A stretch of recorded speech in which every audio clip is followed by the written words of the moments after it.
Hi everyone, good morning, good afternoon, good evening. Long time no see. So how are you? I hope everything is fine now. I know for a fact how terrible the situation was last week because of the typhoon Ulysses. Let's just pray that 2020 ends without any other typhoon anymore this coming days, and that 2021 will be a better year for all of us. So for this week, we will be dealing with week 5 English lessons. Are you ready now? Well then, let's begin.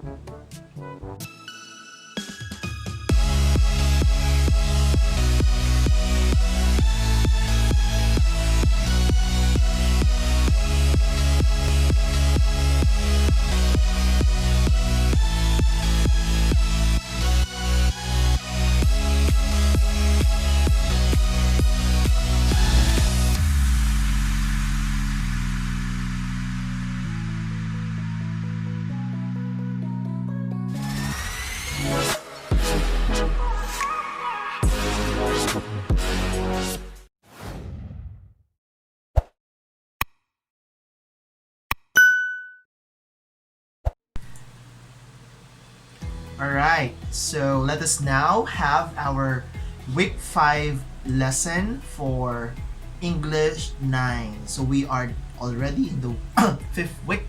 So we're just down to last more 2 lessons and we are through with the first quarter. For this week, we shall continue talking about the different communicative styles. We are through with intimate, casual, and conversational. We will now discuss frozen.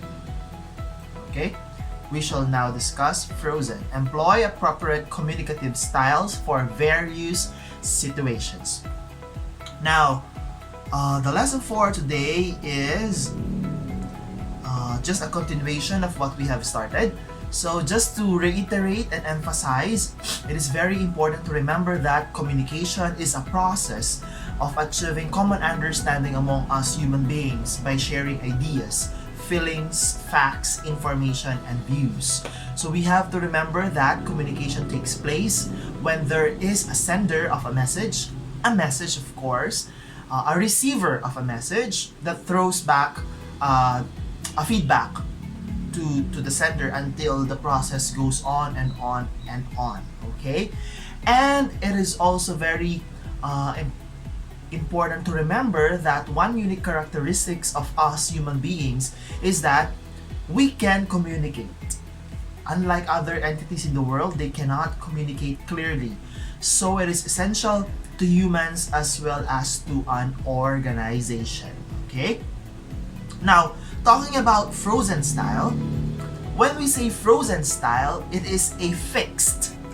So just like frozen, if you are frozen, you cannot move. It's like you are a longganisa inside the freezer filled with ice if you are frozen. So you are fixed. You cannot move. And it is usually used in a very formal setting. So I repeat, a very formal setting. It does not require any feedback. So it does not require any feedback from the audience. As long as you deliver it, that is already enough. And just like what I emphasized a while back, it is the most formal communicative style for respectful situations. So we use frozen communicative style in the most respectful context. Remember that. Aside from a fixed speech, when we say frozen style, it never changes. That's why it's fixed. It never changes. Also, it is static. It's not moving. It's a static language and uses long sentences with good command of grammar. So most probably, all the examples of a frozen communicative style manifest, if not perfect, almost perfect grammar. Now, this style invites the reader to enter into a personal experience of creative discovery such as literary texts like poetry. So There are some examples under poetry which may fall under frozen style. Later on, I will enumerate them. So they may memorize, they may replay, refeel, and to find more profound values and meanings, with each repetition transforming texts into a frozen one. So if a poem is a classical one, which is being studied from the very way back before, in the past until now, and repetitively being studied, so it's an example of a frozen communicative style. Another information about frozen is that, isn't it? It's fixed.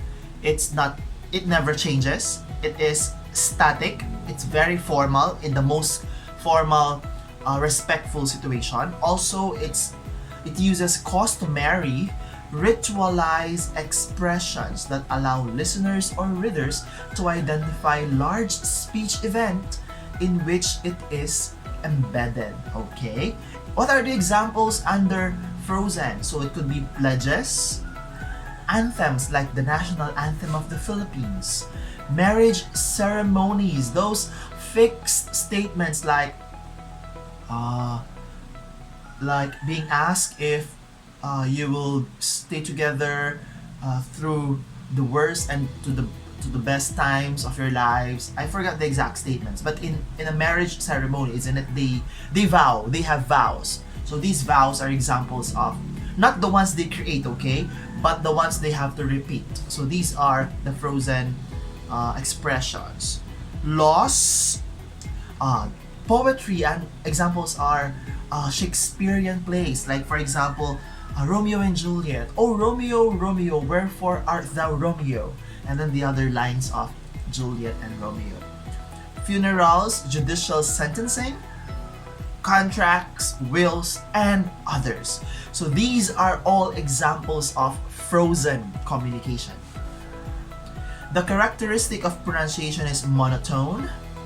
It is called frozen because it has a pattern that cannot be changed. It is fixed, it never changes. And it's the very formal communicative style in the most formal situation, using customary ritualized expressions. Alright?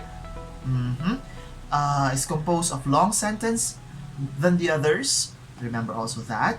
And the most important thing, must be accepted seriously by the hearer. So it must be taken seriously by the hearer or the listener.